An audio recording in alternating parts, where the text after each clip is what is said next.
In Germany, compliance has turned into a big topic on the agenda of companies in the past 10 years and has been significantly pushed, in particular by the Siemens corruption scandal in the year 2006.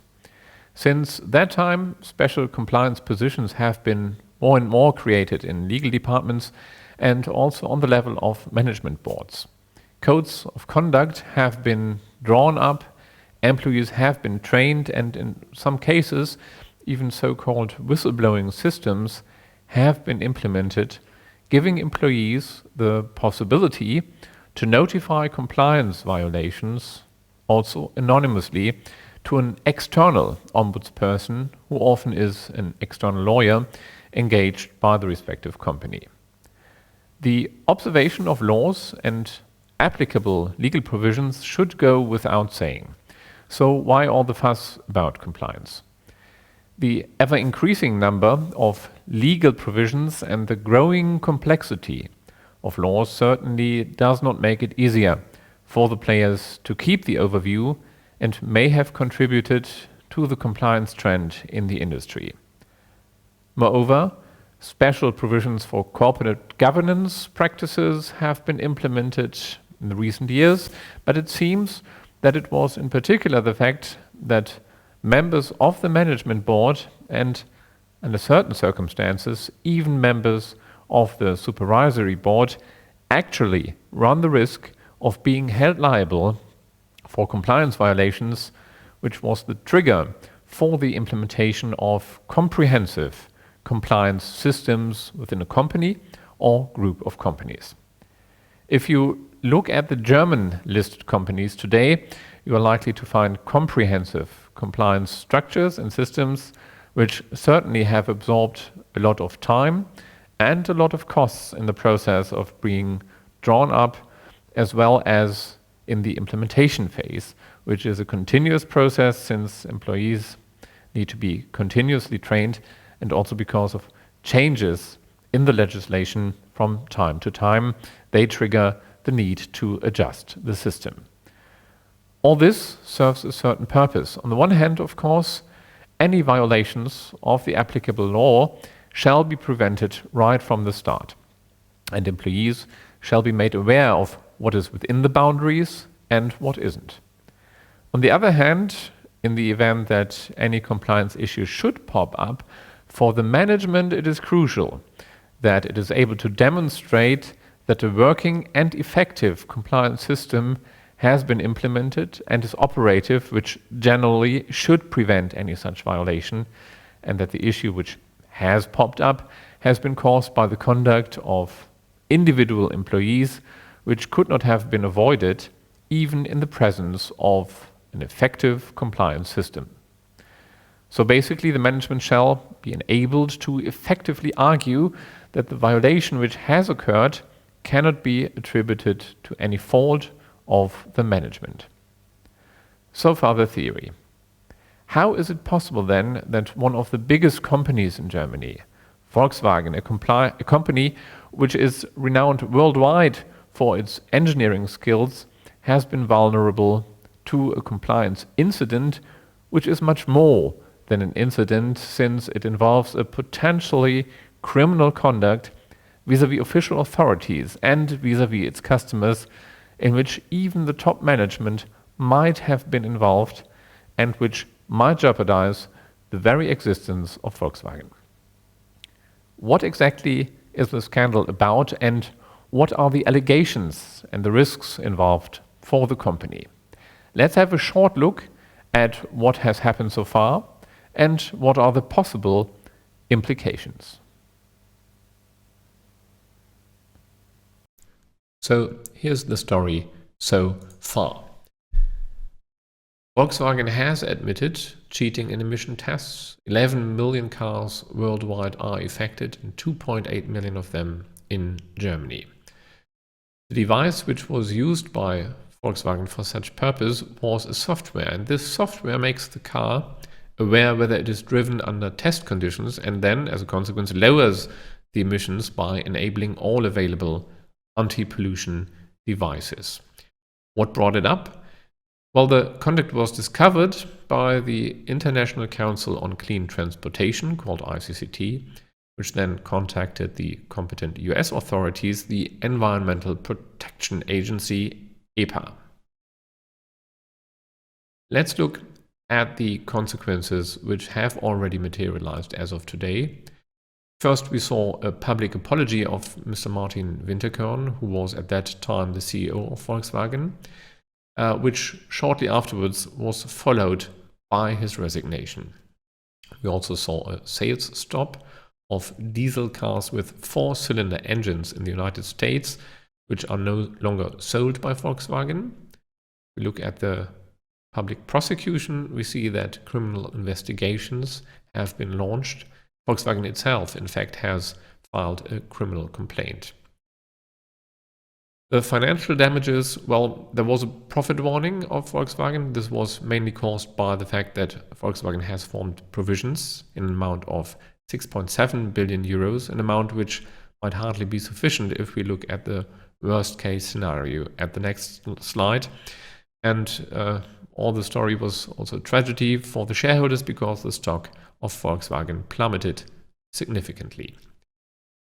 The possible consequences, and here we in fact can see a certain horror scenario, because the fines which the US authorities might apply might sum up to an amount of 18 billion euros, an incredible amount in fact, since the authorities might allege that it was an intentional criminal deception of the authorities. The criminal investigations against Volkswagen management are in progress, and we see currently recall actions for cars worldwide, 8.5 million cars in the European Union alone, and technical adjustments will cost hundreds of millions of euros. Another aspect of this scandal is that private collective lawsuits of customers and shareholders in the United States and also in other countries worldwide have already been filed and are likely to come, and they will probably, and the risks deriving therefrom will probably amount to several billions of euros. So we really see in this horror scenario existential risks, and therefore in order to defend itself and in order to proactively pursue a strategy in order to minimize the risks, Volkswagen engaged a law firm, a US-based law firm called Kirkland & Ellis, and this law firm, in fact, is already known from the Deepwater Horizon scandal because it, at that time, had been engaged by British Petroleum. So there will also be significant provisions for fees for legal counsel. The overall side effects, and not only looking at Volkswagen now, we see that the reputation and revenues of the entire automotive industry in Germany are in fact at stake. In the worst case, the implications for Volkswagen might threaten its very existence. To sum it up, the negative effects are devastating.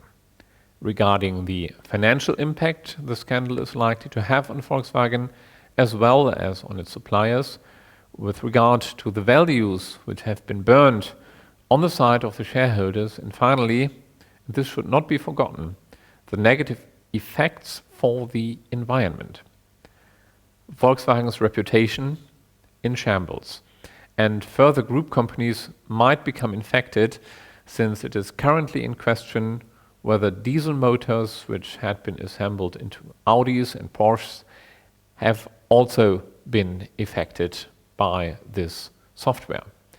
As one of the major players in German economy and stock-listed company, Volkswagen surely had implemented a compliance system. However, the usage of the software device most certainly is not the result of the misconduct of only some individuals, but rather seems to be the strategic answer to a technical and business challenge which has been pursued by Volkswagen. The unlawfulness of such approach is evident, and you do not need to be a legal expert or study comprehensive codes of conduct to realize this. How is it possible then that this systematical and illegitimate and highly risky conduct was not dismantled by Volkswagen's compliance system. This question becomes even more pressing if you look at the fact that apparently already in 2011, one of the Volkswagen technicians in Wolfsburg had approached his superior in order to point at the usage of the illegal software. And there also seems to have been specific warnings from its supplier Bosch in the year 2011. It seems that this was only now uncovered within the internal investigations currently conducted by Volkswagen.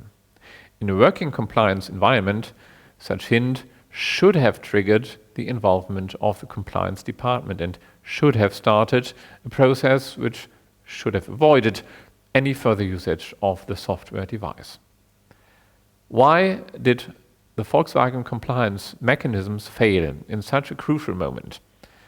Let's have a look at what is publicly available and known about the Volkswagen compliance system.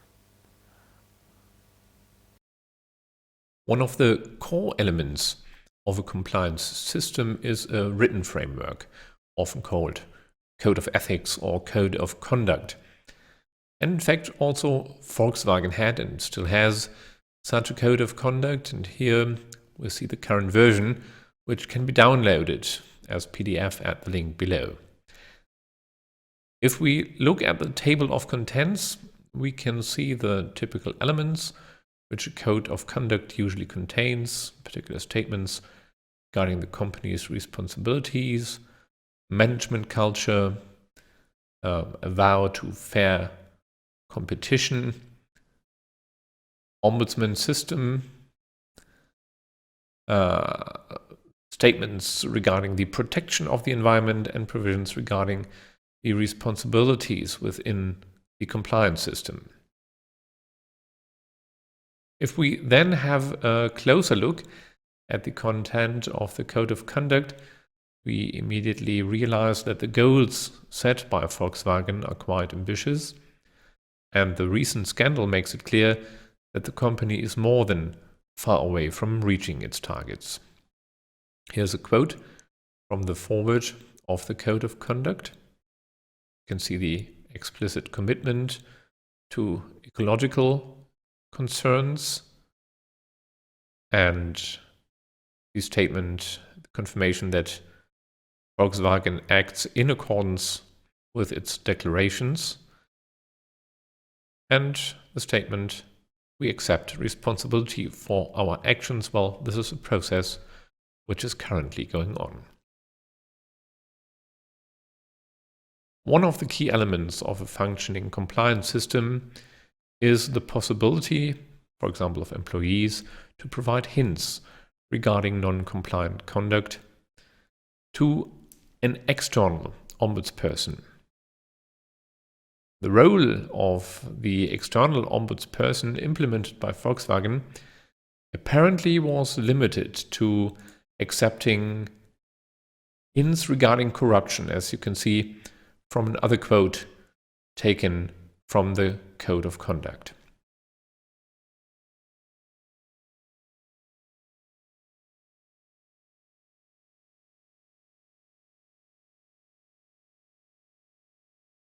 This chart here is also taken from Volkswagen's website, and again we see that the role of the external ombudsperson is clearly limited to anti-corruption issues. As we have seen in the case of Volkswagen, apparently a technician reported to one of his superiors the software device in question and objected to its use. And this seems, however, to have not triggered any kind of investigation at that time. If this employee had had the possibility to turn to an external ombudsperson, either anonymously or revealing his identity, but instructing the external ombudsperson not to disclose his identity vis-a-vis the company, things might have well gone differently. At least it would have been a step into the right direction. And therefore now, by contrast, I would like to briefly give you an overview over the structure of an improved version of an external ombudsman system, being open for various compliance issues and hints regarding compliance violations. If we look at the scope, this improved external ombudsperson system structure should be open also for other cases of non-compliance and should not be limited only and exclusively to corruption issues. Another important aspect is that it should be possible for the employee or other third party to transmit information to the external ombudsperson anonymously. And as far as the escalation scenarios are concerned, the external ombudsperson, in fact, should be able to contact either one of the members of the management board, another member of the management board, or even directly the supervisory board. These elements seem to be crucial if it really shall be ensured that possible violations in which the management board might be involved will be reported. Let's have a look at the process, how it would look like in such an improved external ombudsperson system. The employee becomes aware of a misconduct in which he suspects the management board to be involved. He then either provides a non-anonymous hint, but gives the external ombudsman the instruction not to disclose his identity vis-à-vis the company, or he just provides an anonymous hint to this external ombudsperson, who then examines the hint and subsequently has various options. He might decide not to render any further activities because, for example, the hint is simply not sufficient, it does not give sufficient clues. He might decide to inform the chief compliance officer or even a member of the management board, another member of the management board, if the misconduct in fact regards a possible violation of the code of conduct by one of the members of the management board. Or in such case, the external ombudsperson might even decide to inform the supervisory board.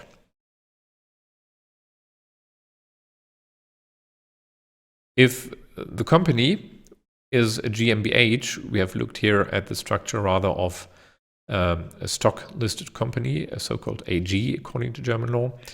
A GmbH often does not have a supervisory board, and in such cases, the external ombudsperson might directly contact the shareholders or, for example, a shareholders committee which has been formed just for that specific purpose.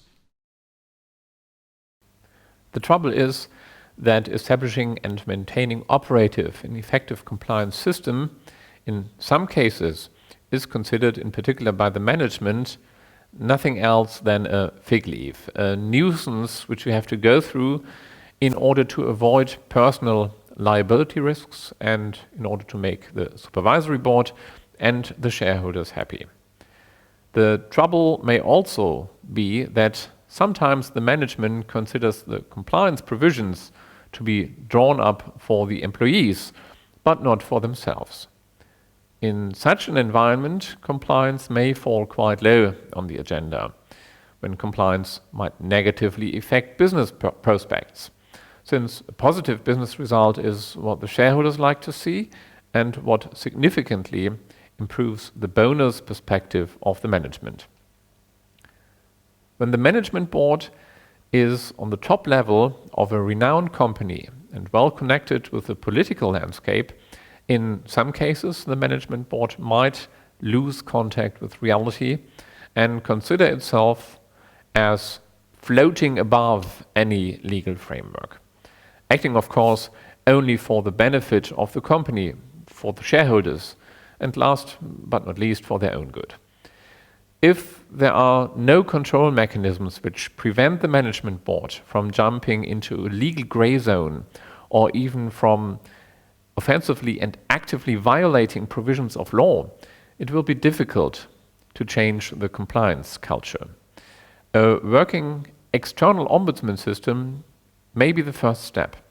In a second step, it needs to be ensured that the incentive structure of the management board does not jeopardize any compliance effort, since in the end, it is often the greed in people which prevails and the assumption to get away with it anyway. Therefore, incentivization tools and sanctions for the management need to be implemented, for example, also in the service contracts, in order to avoid that the management conducts or tolerates a serious non-compliant conduct. Only then we will be able to arrive at a compliance culture in which compliance is not a mere fig leaf, applicable only to the others, but an accepted concept for good business practice, which in the long run will be much better and much better able to preserve the values of the company and promote its growth and increase the returns in a sustainable manner. If you have any questions regarding the implementation of an external ombudsman system or other queries regarding the compliance strategy of your company, please do not hesitate to contact our law firm. Thank you for your attention.